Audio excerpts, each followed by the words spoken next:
les nouveautés du parc Astérix jusqu'en 2031. Pas beaucoup d'actu dans le monde des parcs cette semaine, donc on va faire un petit récap des nouveautés annoncées par le parc Astérix jusqu'en 2031. On démarre avec 2026, finalisation de la zone Égypte avec la rethématisation des chaises volantes en vol d'ibis, de l'oxygénarium en descente du Nil et du restaurant du cirque en comptoir d'épis de maïs. Et pour rappel, la première partie du retrack de Tonnerre de Zeus en hybride RMC sera effectuée. Ensuite, 2027. Extension de la zone Grèce, avec de nouvelles attractions de type flat ride, dont notamment 2 tours de chute moyennes et un nouveau restaurant, la table de Dionysos. Aussi, l'ouverture d'un 4e hôtel arrivera en 2027. L'établissement, qui comptera 300 chambres, aura pour thème l'Orient, et plus exactement, les pays traversés dans la bande dessinée sortie en 1981, l'Odyssée d'Astérix. Et enfin, en 2027, les 60% de retrack de Tonnerre de Zeus annoncés par le parc il y a quelques semaines seront achevés. Et puis, 2028, Londinium. 2 ans après leur fermeture, les rues de Paris seront de retour avec un thème tout neuf, Londinium,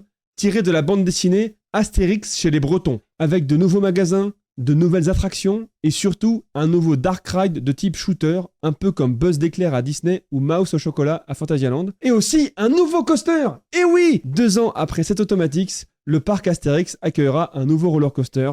Construit par Intamin, ce sera un multidimensionnel, le même modèle que Uncharted à PortAventura. Et c'est un projet fou. Cette zone des rues de Paris, qui était assez délaissée en dehors de Halloween, va prendre une place majeure dans le parc, qui verra ses premières grosses attractions entièrement en intérieur apparaître. Et malgré ce que certains en diront, le thème Londinium est un thème qui manquait dans le parc. La bande dessinée et les films Astérix chez les Bretons comptant parmi les plus populaires de la série. Aussi, en 2028, le restaurant du lac fermera pour laisser place au nouveau restaurant Le Tour de Gaulle, confirmant encore la volonté du parc de vouloir se recentrer entièrement sur la bande dessinée. Et après 2028 alors ? Eh bien pour l'instant pas de grosses annonces, mais quand même de super projets. Comme je vous en ai déjà parlé, de grosses rénovations sont prévues sur les attractions Épis de Maïs Croisière, le Défi de César et Menhir Express. Ensuite, la reconstruction complète de la zone Viking, qui pourrait entraîner le remplacement de Goudurix. Et peut-être qu'on pourrait avoir un Flying Vekoma. Il n'en existe d'ailleurs pour l'instant qu'un seul dans le monde, c'est Fly à Fantasyland. Ce serait donc un super ajout pour le parc, qui a été d'ailleurs fortement inspiré par le parc allemand pour ses gros coasters récents. Et enfin,